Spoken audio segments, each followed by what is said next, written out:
नमस्कार विद्यार्थी मित्रांनो, सूक्ष्म अध्यापनांच्या विविध कौशल्यांमध्ये आज आपण चेतक बदल या कौशल्याचा अभ्यास करणार आहोत. चेतक बदलालाच चेतक विविधता असंही म्हणतात आणि याला इंग्रजीमध्ये आपण स्टिम्युलस व्हेरिएशन असं म्हणतो. मग सुरुवातीला आपण चेतक बदलामधल्या चेतक या शब्दाचा अर्थ इथे लक्षात घेणार आहोत. चेतक म्हणजे जाणीवेचा ओघ एका विशिष्ट गोष्टीकडे वळविणे. आता जाणीव हा शब्द मनाच्या आंतरिक स्थितीचा आहे. मनाच्या आंतरिक स्थितीमध्ये विविध प्रकारच्या घटना ह्या घडत असतात. मग ह्या घटना कोणत्या? जर आपण एखाद्या विद्यार्थ्याचा विचार केला तर हा विद्यार्थी वर्गात बसलेला आहे, त्यावेळी त्याचा मनाचा जो काही कल आहे किंवा ही जी काही त्याची जाणीव आहे ही कुठे कुठे येऊ शकते, तर एकंदरीत हा एक अंदाज घेतलेला आहे. चेतकाचा अर्थ आपण लक्षात घेताना इथे विद्यार्थी वर्गात बसलेला आहे अशी इथे स्थिती लक्षात घेतलेली आहे आणि त्याला नेमकं कोणकोणत्या प्रकारच्या गोष्टींकडे त्याचं मन वळलं जाऊ शकतं किंवा त्याचं लक्ष वेधलं जाऊ शकतं, त्या घटना इथे मांडलेल्या आहेत. सगळ्यात पहिलं इथे आपल्याला लक्षात येतो तो म्हणजे घंटेचा आवाज. शाळेमध्ये घंटा वाजते आणि त्यामुळे विद्यार्थ्याचं जे काही लक्ष आहे ते विचलित होऊ शकतं. त्याच्यानंतर जर रस्त्यावरनं मिरवणूक चाललेली आहे तर त्या मिरवणुकीकडे लक्ष जाऊ शकतं. विजेचा कडकडाट होतानासुद्धा विद्यार्थ्याचं मन हे विचलित होऊ शकतं किंवा मुलांचा गोंधळ चालला आहे बाजूच्या वर्गात, तिथेसुद्धा विद्यार्थी जो आहे त्याचं जाणीवेचा ओघ तिकडे वळू शकतो. किंवा मग आणखी गाड्यांचा आवाज आहे. आपली शाळा जर रस्त्यावर असेल, भर रहदारीच्या रस्त्यावरती, तर मग तिथे गाड्यांचा आवाज असतो. मोठमोठाले भोंगे, विविध प्रकारच्या आवाजाचे भोंगे असतात, तर ते कर्कश वाजले की विद्यार्थ्यांचं लक्ष तिकडे जातं. किंवा मग आणखी एखादी शिपाई येतो आणि सूचना सांगतो, तर अशा वेळीसुद्धा विद्यार्थ्याचं लक्ष त्या शिपायाकडे जातं. पंख्याचा आवाज येतो, लाईट गेलेले आहेत आणि एकदम सगळी शांततेत सगळं व्यवस्थित चाललं आहे, परंतु मध्येच लाईट आले आणि पंखा जोरात आवाज करायला लागला, तर त्या पंख्याच्या आवाजाने सुद्धा आणि एक थंड हवा मिळाल्याने सुद्धा एक विद्यार्थ्याला थोडंसं त्या अध्यापनाकडचं लक्ष दुर्लक्षित होऊन त्या पंख्याकडे जाऊ शकतं. तर मग हा जो काही आपला विद्यार्थी आहे, तर ह्या विद्यार्थ्याचं मन म्हणजे विकेंद्रित करण्यासाठी अनेक घटना ह्या त्याच्या आजूबाजूला होत असतात. परंतु आपल्याला जे अध्यापन करावयाचं आहे तर त्या अध्यापनाकडेच त्याचं लक्ष केंद्रित होणं गरजेचं आहे. हे जरी खूप महत्त्वाचं असलं तरी पण आपण म्हणतो किंवा बहिणाबाईंनी म्हटलेलं आहे की मन वडाय वडाय उभ्या पिकातलं ढोरं. मग हे जे काही आपलं मन आहे तर हे मन कसं आहे, तर ते बहिणाबाईंनी या कवितेमध्ये वर्णन केलं की अतिशय चंचल असं मन आहे. शरीर जरी स्थिर असलं तरी पण मन हे कुठे कुठे फिरून येत असेल याचं आपण विचारही करू शकत नाही.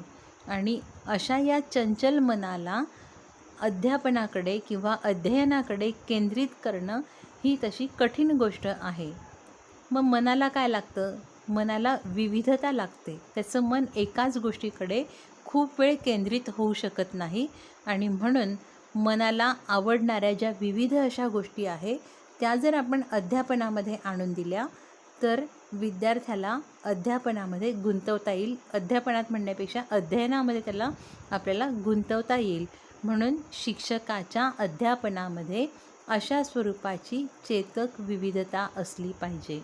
मग आता चेतक म्हणजे काय आपल्याला लक्षात आलं की विद्यार्थ्याला आपल्याला अशा स्वरूपाच्या काही गोष्टी द्यायच्या आहेत.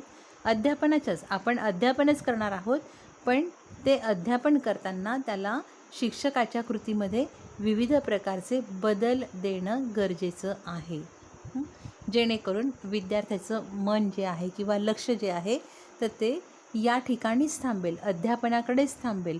आणि म्हणून आपल्याला अशा स्वरूपाच्या चेतक विविधता कौशल्याचा अभ्यास या ठिकाणी करावयाचा आहे. मग चेतक विविधता हे जे कौशल्य आहे या कौशल्याची गरज आपल्याला आता लक्षात घ्यायची आहे की चेतक बदल आपल्याला का शिकायचं आहे. तर सगळ्यात पहिली गरज या ठिकाणी लक्षात येते ती म्हणजे विद्यार्थ्यांचं सतत अवधान टिकवून ठेवण्यासाठी. मग इथे सतत म्हटलेलं आहे. सतत म्हणजे मग नेमकं कधी, तर किमान आपला तास संपेपर्यंत. तर हे तास संपेपर्यंत विद्यार्थ्याला अशा काही गोष्टी द्यायच्या आहेत की जेणेकरून त्याचं लक्ष हे इतर ठिकाणी जाणार नाही, ते आपल्या अध्यापनाकडेच केंद्रित होईल. तर अशा स्वरूपामध्ये त्याचं अवधान टिकवून ठेवण्यासाठी चेतक बदल या कौशल्याची आवश्यकता आहे.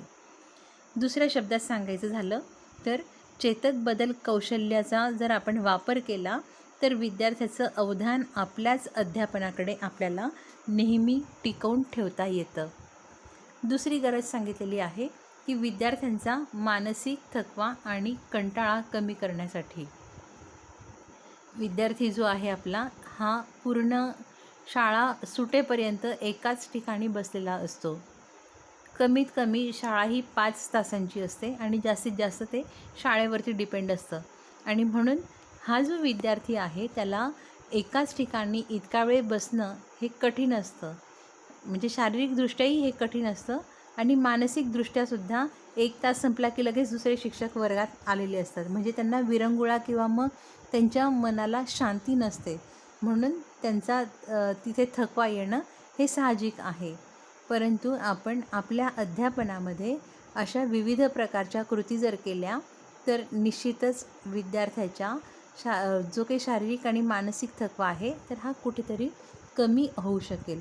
विद्यार्थ्यांना आपण आपल्या अध्यापनामध्ये विविध प्रकारच्या कृती करायला सांगायचं आहे किंवा त्यांचा कृतीयुक्त सहभाग घ्यायचा आहे, शाब्दिक सहभाग घ्यायचा आहे, जेणेकरून विद्यार्थीसुद्धा त्यामध्ये कुठेतरी सक्रिय असेल.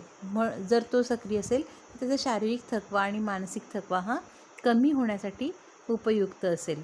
म्हणून चेतक विविधता कौशल्यामुळे विद्यार्थ्याच्या जो काही शारीरिक आणि मानसिक थकवा झालेला असेल तर तो कमी व्हायला मदत होऊ शकते. आणि तिसरं आणि सगळ्यात महत्त्वाची गरज या ठिकाणी लक्षात येते की चेतक विविधता कौशल्याचा वापर केल्याने सर्व ज्ञानेंद्रियांचा वापर केला जातो. सर्व ज्ञानेंद्रिय म्हणजे तुम्हाला माहिती की एकूण 5 प्रकारची ज्ञानेंद्रिय आहेत. यामध्ये आपण प्रामुख्याने डोळा आणि कान हे 2 ज्ञानेंद्रिय आपण सर्वात जास्त वापर करत असतो. मग याच्या व्यतिरिक्त जीभ आहे, त्वचा आहे, तर अशा स्वरूपाचे नाक आहे. तर अशा स्वरूपाचे हे 5 ज्ञानेंद्रिय आहेत. तर या ज्ञानेंद्रियांचा आपल्याला आलटून पालटून जर आपण वापर केला तर निश्चितच विद्यार्थ्यालासुद्धा अध्यापन आणि अध्ययन ही क्रिया खूप आवडीची होऊ शकते. म्हणून चेतक विविधता हे कौशल्य आपल्याला उपयुक्त आहे, कारण त्याची इतकी गरज आपल्याला या ठिकाणी लक्षात आलेली आहे. मग आता चेतक बदल म्हणजे नेमकं काय किंवा हे कौशल्य म्हणजे नेमकं काय, तर हे आपल्याला जाणून घेणं आवश्यक आहे.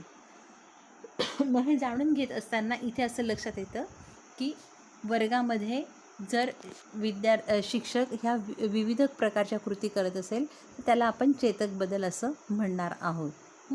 मग कोणकोणत्या कृती, तर यामध्ये एकूण 8 कृती दिलेल्या आहेत.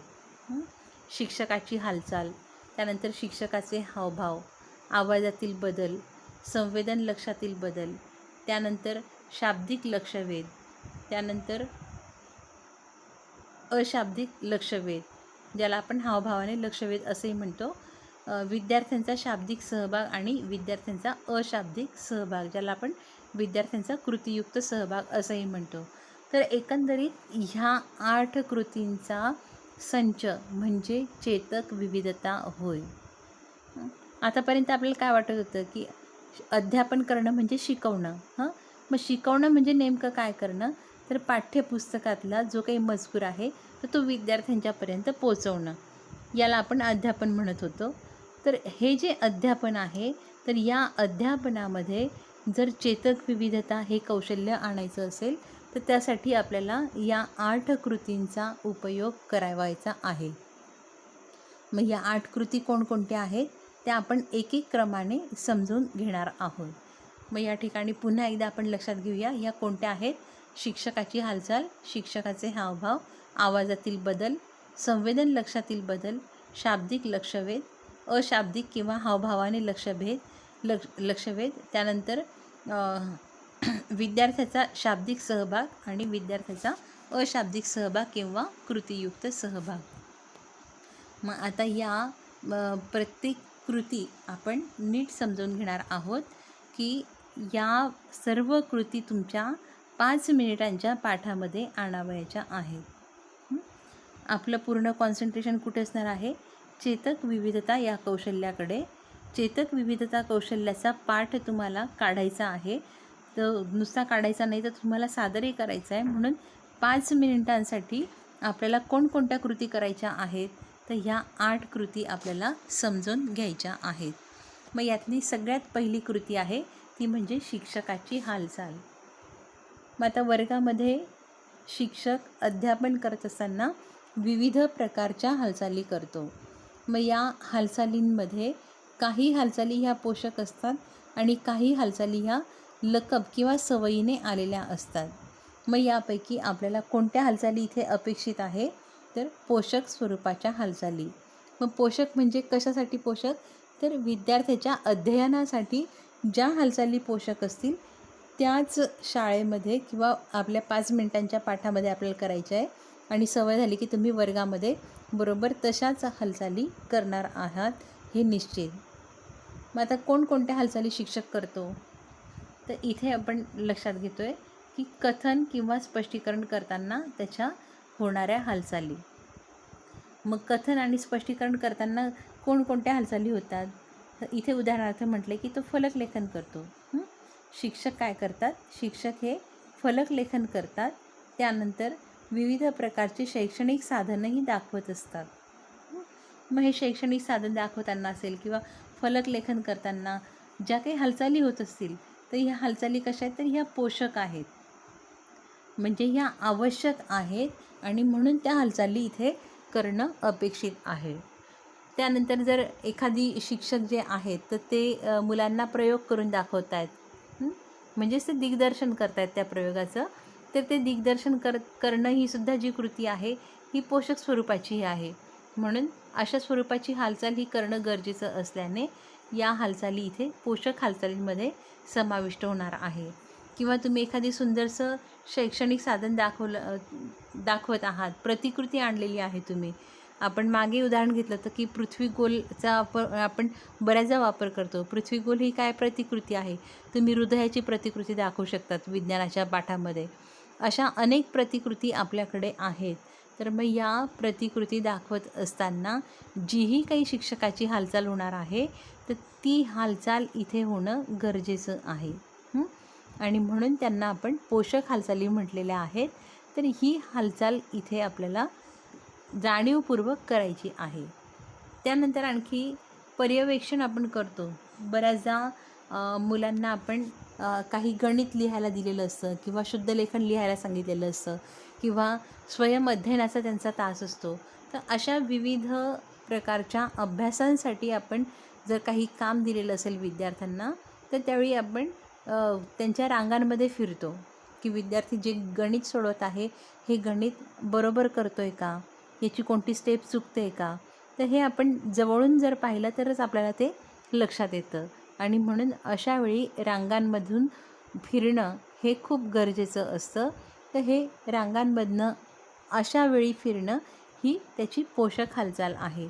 म्हणून शिक्षकाला वर्गामध्ये परिस्थितीनुसार अशा स्वरूपाच्या हालचाली करणं ही तुमची चेतक विविधता कौशल्याची पहिली कृती आहे, ज्याला आपण कौशल्य घटक म्हणतो.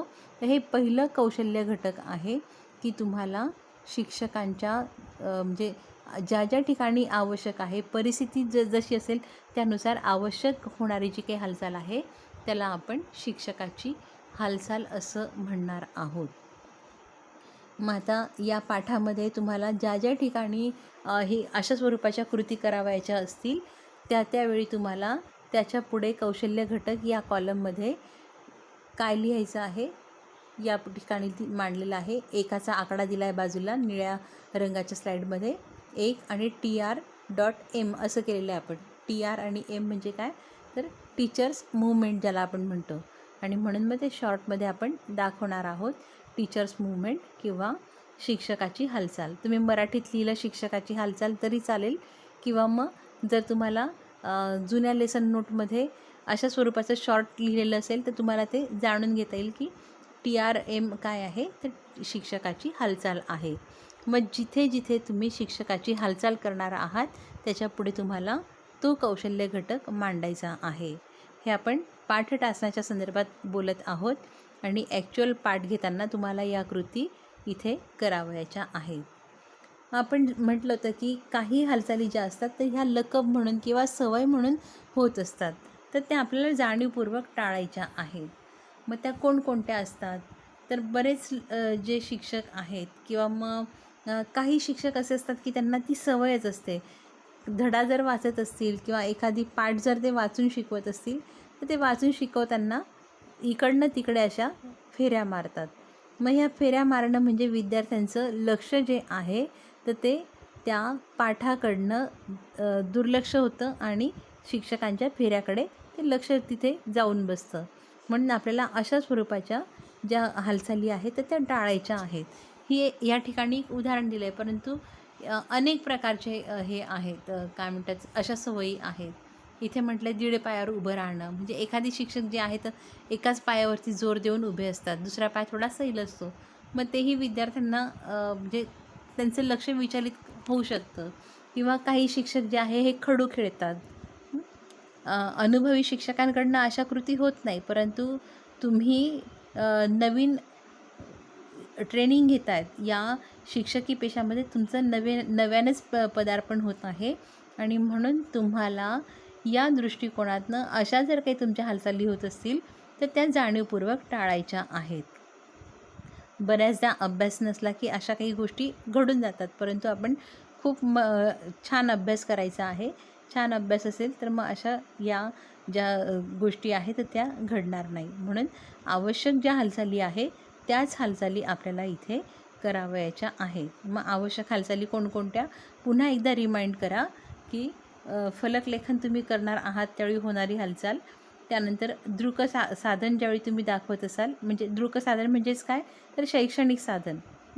तर हे शैक्षणिक साधन दाखवताना तुमची जी हालचाल होणार आहे, त्यानंतर एखादी प्रयोग तुम्ही करून दाखवताना होणारी हालचाल जी आहे ती आपल्याला आवश्यक आहे. प्रतिकृती तुम्ही दाखवताना किंवा मग आणखी पर्यवेक्षण करताना ज्या ज्या हालचाली होणार आहेत त्या सर्व हालचाली आपल्या पाठानुसार आपल्याला करावयाच्या आहेत. तर हा पहिला कौशल्य घटक झाला. तुमच्या पाठानुसार यामधल्या कोणत्याही 1-2 कृती येऊ शकतात. सर्वच कृती आणणं जवळजवळ अशक्य असतं. पाठानुसार आपल्या ज्या हालचाली येतील त्याच हालचाली आपल्याला इथे घ्यायच्या आहेत. मग आता याच्यानंतरचा दुसरा जो घटक आहे तो शिक्षकाचे हावभाव आहे. याला इथे 2 GES असं म्हटलं आहे. GES म्हणजे गेस्चर. तर शिक्षकाचे हे जे काही गेस्चर आहे तर ते आपल्याला GES या शब्दाने मार्क करता येतात किंवा दाखविता येतात. मग तर हावभाव म्हणजे नेमकं काय किंवा शिक्षकाचे हावभाव नेमकं काय आहे, तर इथे सुरुवातीला व्याख्या केलेली आहे. यामध्ये असं म्हटलेलं आहे, कथन किंवा स्पष्टीकरण करताना हातवारे, पायांची हालचाल आणि चेहऱ्यावरील हावभाव इत्यादी कृतींना शिक्षकाचे हावभाव म्हणतात. काय म्हटलं आहे पुन्हा एकदा नीट लक्ष घ्या की कथन किंवा स्पष्टीकरण करताना हातवारे असतील, पायांची हालचाल आहे किंवा मग आणखी चेहऱ्यावरचे हावभाव आहे, तर या सर्व एकत्रित कृतींना आपण शिक्षकाचे हावभाव असं म्हणणार आहोत. मग उदाहरणार्थ इथे काही दिलेले आहेत, बरीच उदाहरणं दिलेली आहेत. तर त्यापैकी जर तुम्हाला लहान आणि मोठा आकार दर्शवायचा असेल तर आपण हाताचा इथे उपयोग करतो. इंग्रजीमध्ये स्मॉल आणि बिग या कन्सेप्ट ज्या आहेत किंवा हे जे काही शब्द आहेत हे आपल्याला मुलांपुढे मांडायचे आहेत, तर अशावेळी सहज आपले हात होतात. किंवा मग आणखी इतरही पाठांमध्ये जर असं काही खूप मोठा आवाज झाला किंवा मग आणखी खूप मोठा दगड त्या ठिकाणी पडलेला होता, असं काही तुम्हाला सांगायचं असेल त्यावेळी मोठा हा शब्द आला की ऑटोमॅटिक आपला हात जो आहे हा म्हणजे अगदी सहज तो येतो. तर हा हावभाव इथे अपेक्षित आहे.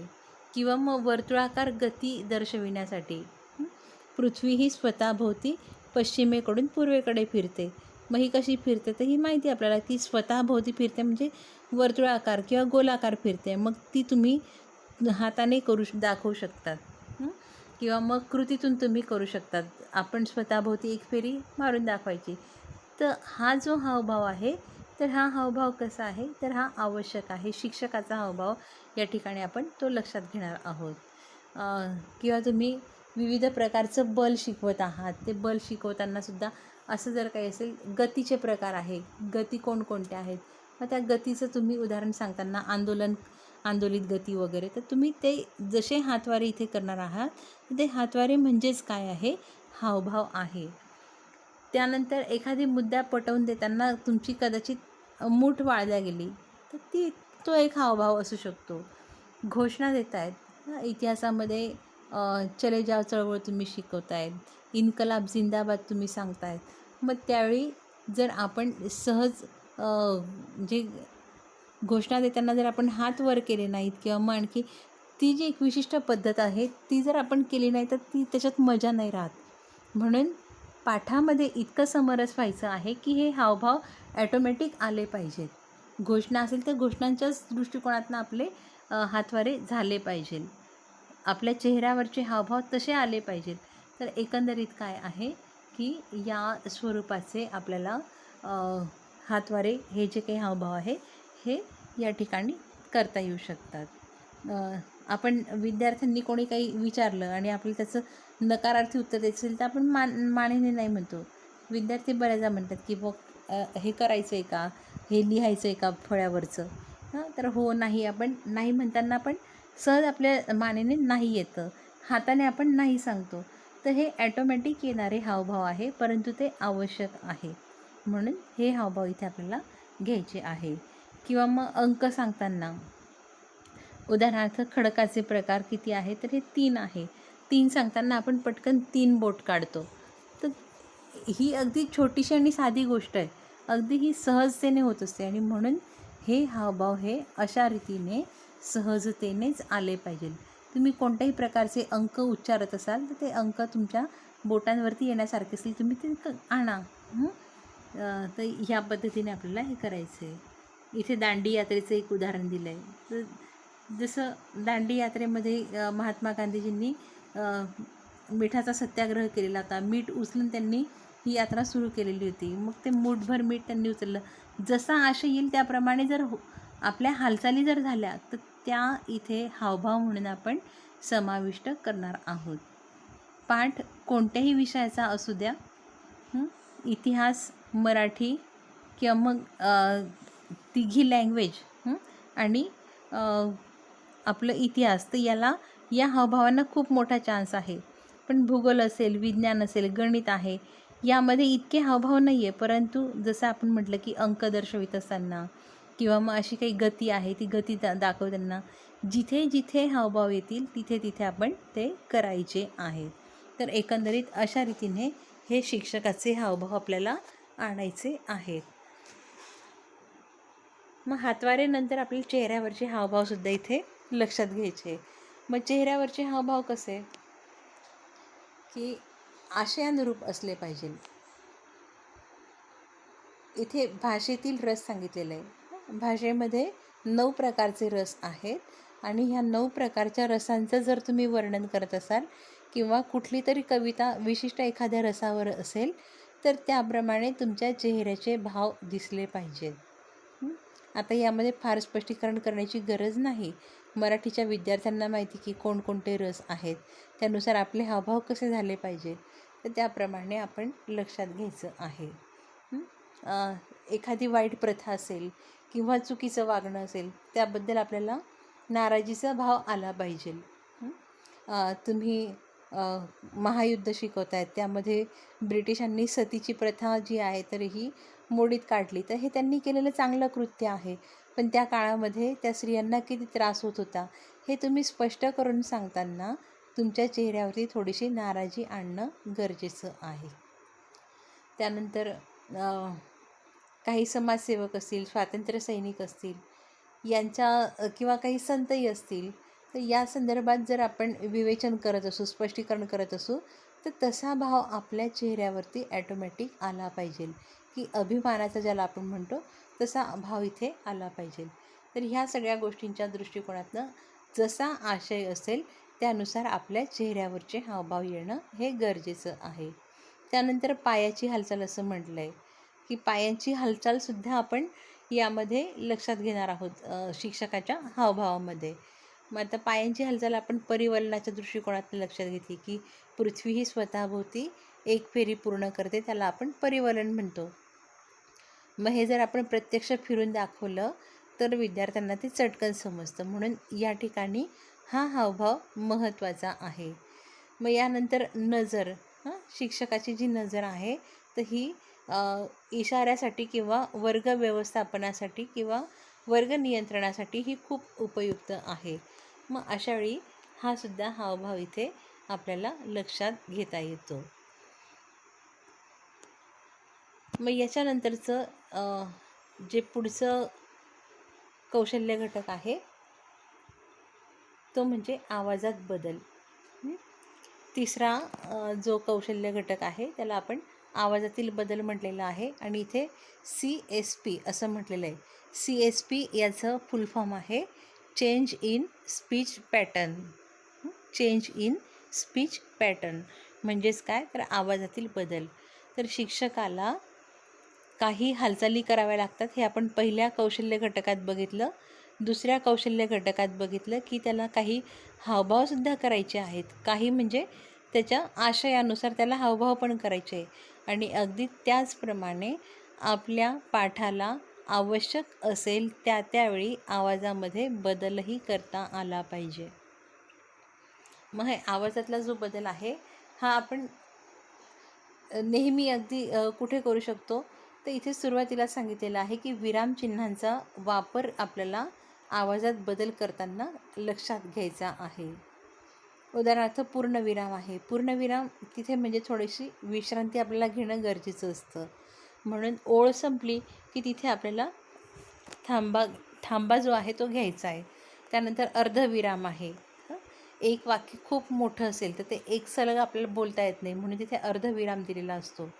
तर अशावेळी कुठे थांबायचं आणि कुठे ते पुढचा वाक्य किंवा पुढचा शब्द उच्चारायचा, तर याचंही ज्ञान आपल्याला असणं गरजेचं आहे. याच्यामुळे आपल्या आवाजामधला जो काही चढउतार असेल किंवा जो सलगपणा आहे तर तो योग्य प्रकारे येण्यासाठी हा आवाजातील बदल आपल्याला लक्षात घ्यायचा आहे. त्यानुसार वाक्यप्रकारानुसार आपल्याला आवाजात बदल करायचा आहे. मग वाक्यप्रकार म्हणजे जर प्रश्नार्थक वाक्य असेल तर तुमचं उच्चार त्याप्रमाणे आला पाहिजे, नाहीतर मग तो प्रश्न विचारला आहे की उत्तर सांगितलेलं आहे हेच विद्यार्थ्यांना कळणार नाही. म्हणून जर तुम्ही प्रश्न विचारला असेल तर ते प्रश्नार्थकच तुमचं टोनिंग असलं पाहिजे. तुमच्या आवाजात त्या प्रकारचं म्हणजे तो प्रश्न स्वरूपाचाच आवाज तुमचा असला पाहिजे, ती गती त्याप्रमाणेच असली पाहिजे. त्यानंतर जर एखादी संवाद असेल तर तो संवाद तुम्हाला त्याप्रमाणेच वापरला गेला पाहिजे. संवादामध्ये सुद्धा जर एखादी म्हातारी व्यक्ती बोलत असेल किंवा तिचा संवाद दिला असेल तर त्याप्रमाणे तुमच्या आवाजामध्ये थोडी मृदुता येणं गरजेचं आहे. तोच एखादी जर चांगला धट्टाकट्टा व्यक्ती बोलतो आहे असा जर काही संवाद असेल तर तुमच्या आवाजामध्ये पण तेवढा तिथे दणकटपणा जाणवला पाहिजे, जेणेकरून आपल्या आवाजातला बदल जो आहे तो त्या संवादाला शोभेल असा असला पाहिजे. वाक्यप्रकारामध्ये उद्गारवाचक स्वरूपाचं वाक्य असतं किंवा चिन्ह असतं त्या ठिकाणी, तर त्या चिन्हावरनं आपल्याला तसा आवाज इथे आला पाहिजे.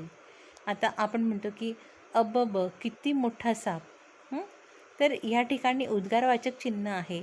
नुसतं अबब किती मोठा साप असं म्हटलं तर कोणालाच कळणार नाही, आणि म्हणून जसं वाक्य असेल तसं तुमच्याकडनं उच्चारलं गेलं पाहिजे. घोषणा आहेत, जसं आपण हावभावामध्ये बघितलं की घोषणांसाठी आपल्याला विशिष्ट प्रकारचे हातवारे हे झालेच पाहिजे, त्याचप्रमाणे तुमच्या आवाजामध्ये सुद्धा बदल झाला पाहिजे. तुम्ही घोषणानुसार असं म्हटलं की जय जवान जय किसान कोणालाच नाही कळणार, परंतु जय जवान जय किसान असंच या ठिकाणी याचा आवाज हा आला पाहिजे. म्हणजे घोषणा असेल तर घोषणेप्रमाणे, प्रतिज्ञा असेल प्रतिज्ञेप्रमाणे, जेही तुम्ही आशय विद्यार्थ्यांना शिकवत आहात त्यानुसारच तुमचा आवाजातला बदल हा झाला पाहिजे. मग आता आवाजाची गती म्हटलं आहे, पुढचा इथे आवाजाच्या बदलात म्हटले आवाजाची गती. मग ही गती कशी असली पाहिजे? तर ही गती खूप सावकाश पण नसावी आणि खूप भरभर पण नसावी. खूप पटापट पटापट जर आपण बोललो तर विद्यार्थ्यांच्या कानावरनं ते शब्द कधीच आदळून पुढे निघून जातील. म्हणून आपल्याला सावकाश बोलायचं आहे. पण मग सावकाश म्हणजे इतकं पण सावकाश नाही की विद्यार्थ्यांना कंटाळा येईल. एक शब्द कधी एक शब्द कधी असं न बोलता अगदी नॉर्मल गतीमध्ये आपल्याला बोलावयाचं आहे. आपला उद्देश एकच असतो की आपल्या आवाजात बदल केल्याने विद्यार्थ्यांना त्यामध्ये थोडासा म्हणजे त्या विविधता मिळणार आहे. पण जर आपण एकसुरीच बोललो तर विद्यार्थ्यांचं लक्ष हे कधीच उठून दुसरीकडे जाणार आहे. तर चेतक विविधतेचं जे एम आहे किंवा जो हेतू आहे तर तो हेतू साध्य करण्यासाठी आपल्याला आवाजामध्ये सुद्धा बदल करावयाचा आहे. तुम्ही एखादी कविता शिकवत आहात आणि ह्या कवितेची चाल तुम्हाला अगदी चांगल्या प्रकारे माहीत आहे. तुम्हाला ती खूप सुंदर जरी गाता येत नसेल पण तोडके मोडके का असेना तुम्हाला गाता येत असेल तर तुम्ही गाऊन दाखवा. तुमचा आवाज सुंदर असेल तर तुम्ही नक्कीच गा. प्रत्येक कविता गायला तर विद्यार्थ्यांना सुंदरच वाटणार आहेत. परंतु आपण काय करतो की आपण ती कविता वाचून घेतो आणि मग नंतर त्यांना शिकवतो. पण जर तुम्हाला ती गाता येत असेल ती गाऊन दाखवा. यामुळे सुद्धा काय होणार आहे? आवाजामध्ये बदल होणार आहे आणि विद्यार्थ्यांना तो आवडणार आहे. विद्यार्थ्यांचं लक्ष हे त्या कवितेकडे खेचलं जाणार आहे. म्हणून या ठिकाणी आपल्याला जाणीवपूर्वक आवाजामध्ये बदल करायचा आहे. मग आता या सर्वांमध्ये तुम्हाला असं वाटत असेल की म्हणजे जे गणित आणि विज्ञानाचे विद्यार्थी असतील त्यांना वाटत असेल की आमच्या तर पाठामध्ये अशा स्वरूपाचं काहीच नाही, मग आमच्या आवाजात बदल होणार नाही. मग काही वेळेस एखादी जो कौशल्य घटक आहे तर तो नाही आला तरी चालतं आहे. इतर घटक जे आहे तर ते आणायचा प्रयत्न करायचा आहे. तर आता इथे आशय जर तुमचा तसा नाही तर त्यामुळे इतका आवाजात बदल येणार नाही. परंतु जर तुम्ही प्रश्न विचारतायत मुलांना तर त्या ठिकाणी तुमच्या आवाजात बदल हा झाला पाहिजे. म्हणून फार ओढून ताणून पण आपल्याला आणायचा नाही आहे, पण जिथे जिथे शक्य असेल तिथे आवाजात बदल हा करायचा आहे. तुम्ही मराठीचे विद्यार्थी असाल, तुम्ही इतिहासाचे विद्यार्थी असाल तर तुम्हाला धडासुद्धा असाच निवडायचा आहे चेतक विविधतेसाठी की त्यामध्ये आवाजामध्ये असा काही बदल आपण करून दाखवू शकू. तर एकंदरीत ह्या दृष्टिकोनातून आपल्याला आवाजात बदल हा चेतक विविधतेमध्ये आणायचा आहे. मग आता याच्यानंतर आपल्याला पुढचं इथे काही उदाहरणं दिलेली आहेत. यामध्ये जर उत्साह असेल आशयामध्ये कशामध्ये तर आशयामध्ये उत्साह आणि आनंद असेल तर आपण भरभर बोलायचं आहे. आता याच्यामध्ये उदाहरणार्थ एक धडा होता, आता आहे की नाही ते मला कल्पना नाही, मराठीमध्ये ताई मी कलेक्टर होईनूमधलं ते एक दिलेलं होतं की ती म्हणते की आई आई मी पास झाली. तिचं रिझल्ट लागतो आणि ती सांगायला येते की मी पास झाली म्हणून. तो हा आनंदाचा क्षण आहे. तर तो आपला त्याच भराभर गतीमध्ये जर आपण सांगितला तर इथे त्याची मजाही वेगळी असते. परंतु ते जर आपण नॉर्मल रेंजमध्येच जर म्हटलं तर ते समजत नाही. म्हणून जिथे उत्साह आणि आनंद दाखविणारा जर आशय असेल तर तो आशय आपल्याला तसाच उच्चारून दाखवायचा आहे. दुःख किंवा निराशा असेल तर सावकाश बोलायचं आहे. मराठीच्या विद्यार्थ्यांसाठी विशेष करून की तुमचा आशयात जर कुठे दुःख आलं असेल किंवा निराशा आली असेल तर तिथे आपण आपल्या आवाजाची गती ही थोडी सावकाश करून घ्यायची आहे. त्यानंतर विनोदी शैलीमधला जर आशय असेल तर तो विनोदी पद्धतीनेच तो बोलला गेला पाहिजे. की विद्यार्थ्यांना कळलं पाहिजे की ही विनोदी शैली किंवा हा विनोद आहे म्हणून, तरच ते हसतील किंवा तरच ते त्याला रिस्पॉन्स देतील, प्रतिसाद देतील. पण जर आपण आपल्या आवाजातच बदल केला नाही तर त्यांना ते कळणार देखील नाही. आणि म्हणून अशा स्वरूपाचे विविध प्रकारचे उदाहरणं आपल्या पाठामध्ये आहेत आणि म्हणून तुम्हाला ते तसे घ्यायचे आहेत. जसा तुमचा आशय असेल त्यानुसार आवाजामध्ये बदल करायचा आहे.